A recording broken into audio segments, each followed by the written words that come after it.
नमस्कार बंधुरा आज आमी हाजिर हये गेছি एकदमই निरामिष रोजकार खाबार मतो एकटी पनिरेर खूब सहज साधारण रेसिपि निये।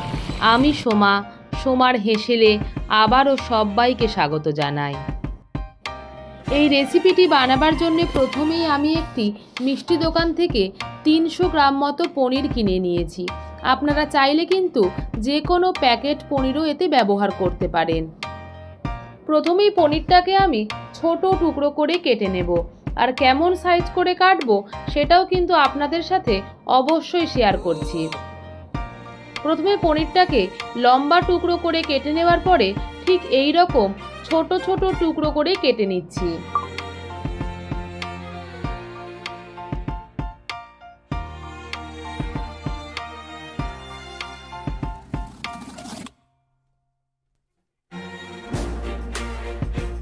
এই 300 গ্রাম পনিরই কিন্তু বন্ধুরা এই রকম ছোট টুকরো করে কেটে নিয়েছি। আর আপনারা যদি চান এর থেকে বড় কিংবা ছোট টুকরো করেও আপনাদের প্রয়োজন অনুসারে কেটে নেবেন। এরপরে এখানে আমি দিয়ে দিচ্ছি হাফ টেবিল স্পুন মতো নুন, আর দিয়ে দিচ্ছি খুব সামান্য পরিমাণে একটু হলুদ গুঁড়ো। নুন আর হলুদটাকে দিয়ে পনিরটাকে খুব ভালো মতো মাখিয়ে নিচ্ছি। নুন আর হলুদটা কিন্তু খুব হালকা হাতে মাখাবেন, না হলে কিন্তু পনিরটা ভেঙে যাওয়ার সম্ভাবনা থাকে। এইভাবে আমি 5 থেকে 7 মিনিট মতো রেখে দিচ্ছি। এরপরে আমি চলে যাচ্ছি রান্নার দিকে। কড়াইতে আমি 3 টেবিল স্পুন মতো সরষের তেল অ্যাড করে দিয়েছি। তেলটাকে কিন্তু প্রথমেই খুব ভালো মতো গরম করে নিতে হবে। এরপরে এখানে আমি নুন হলুদ দিয়ে মাখিয়ে রাখা পনিরটাকে দিয়ে দিচ্ছি। গ্যাসের ফ্লেমটাকে কিন্তু অবশ্যই বন্ধুরা লো টু মিডিয়ামে রাখবেন। এইভাবে আমি পনিরটাকে 2 পিঠ উল্টে পাল্টে খুব হালকা করে ভেজে নেব। পনির কিন্তু কখনোই খুব কড়া করে ভাজবেন না, এতে কিন্তু পনির শক্ত হয়ে যাবে। এক পিঠটা হালকা ভাজা হয়ে গেলে অপর পিঠটাকে হালকা হাতে উল্টে পাল্টে দিচ্ছি, যাতে 2 পিঠই হালকা ভাজা হয়ে যায়।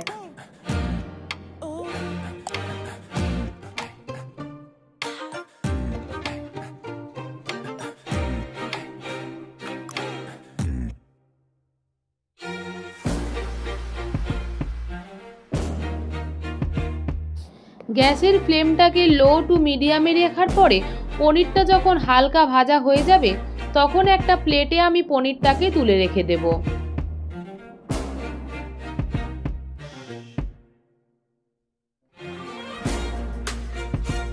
যেহেতু আমি বলেছি পনিরটা ঘরোয়াভাবে রান্না করব, তাই এখানে আমি আলুও ব্যবহার করেছি। দেখুন বন্ধুরা, পনিরের সাইজ করেই কিন্তু আমি আলুটাকেও এই রকম ছোট ডুমো ডুমো করে কেটে নিয়েছি। আর আলুটাকেও কিন্তু আমি হালকা লালচে করে ভেজে নিচ্ছি। গ্যাসের ফ্লেমটাকে কিন্তু এই পর্যায়ে আমি মিডিয়ামেই রাখছি। এই আলুটা ভাজতে আমার 2 থেকে 3 মিনিট সময় লেগেছে। হালকা লালচে হয়ে গেলে আলুটাকেও আমি একটা প্লেটের মধ্যে তুলে রাখছি। এই একই তেলে দিয়ে দিচ্ছি গোটা গরম মশলা, দিয়ে দিচ্ছি দারচিনি, 2-3টে মতো এলাচ আর লবঙ্গ। এলাচের মুখটাকে কিন্তু অবশ্যই বন্ধুরা ফাটিয়ে দেবেন। 1 মিনিট মতো হালকা আঁচে নাড়াচাড়া করে নিচ্ছি। যখন এর থেকে একটা সুন্দর গন্ধ বেরোবে তখন দিয়ে দিচ্ছি একটা বড় সাইজের টমেটো। এই টমেটোটাকে কিন্তু বন্ধুরা আমি মিক্সিতে হালকা ঘুরিয়ে নিয়েছি। আর এখানে আমি অ্যাড করে দিচ্ছি 1 টুকরো আদা। এই আদাটাকে আমি গ্রেট করে দিয়ে দিচ্ছি। এই আদাটাকে কিন্তু বন্ধুরা আমি টমেটোর সাথে পেস্ট হিসাবেও ব্যবহার করতে পারতাম, কিন্তু এখানে আমি একদমই ভুলে গেছি। আদা আর টমেটোটাকে মিনিট 2 মতো হালকা নাড়াচাড়া করে নিচ্ছি, যাতে আদা আর টমেটোর কাঁচা গন্ধ একদমই চলে যায়। এরপরে এখানে আমি দিয়ে দিচ্ছি মিক্সির বাটি ধোয়া জলটাকে দিয়ে একটু সামান্য নাড়াচাড়া করে নিতে হবে।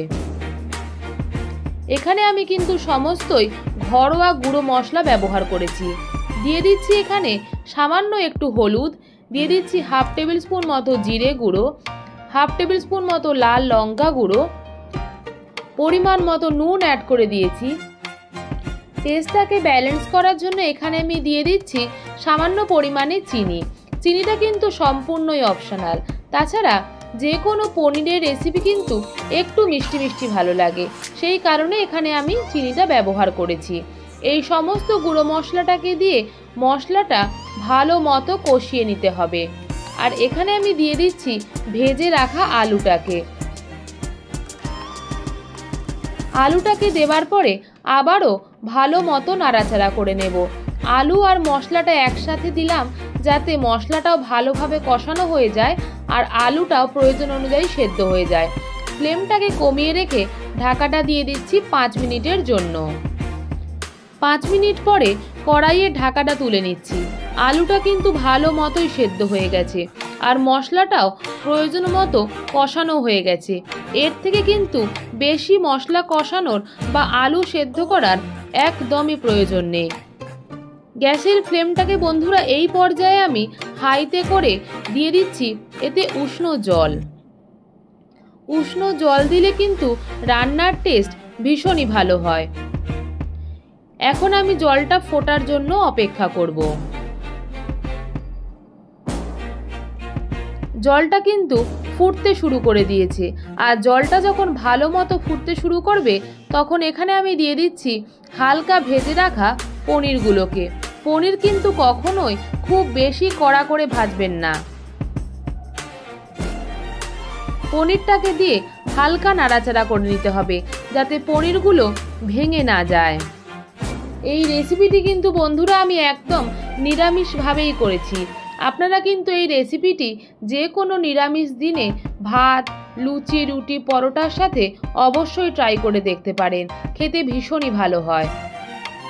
গ্যাসের ফ্লেমটাকে একদম কমিয়ে দিয়ে জাস্ট 1 থেকে 1.5 মিনিটের জন্য ঢাকাটা দিয়ে ঢাকাটা তুলে নেবার পরে এখানে আমি দিয়ে দিচ্ছি খুব সামান্য পরিমাণে একটু গরম মশলা। যেহেতু আমি গোটা গরম মশলা ব্যবহার করেছি তাই এখানে নামানোর সময় খুব কম পরিমাণে একটু গরম মশলা ব্যবহার করলাম। আপনারা চাইলে এই শেষের গরম মশলাটা নাও দিতে পারেন। রেসিপিটি একদমই রেডি হয়ে গেছে। ওপর থেকে ছড়িয়ে দিচ্ছি 3টে গোটা কাঁচা লঙ্কা। এই কাঁচা লঙ্কা দিলে গন্ধটা কিন্তু খুবই ভালো হয়।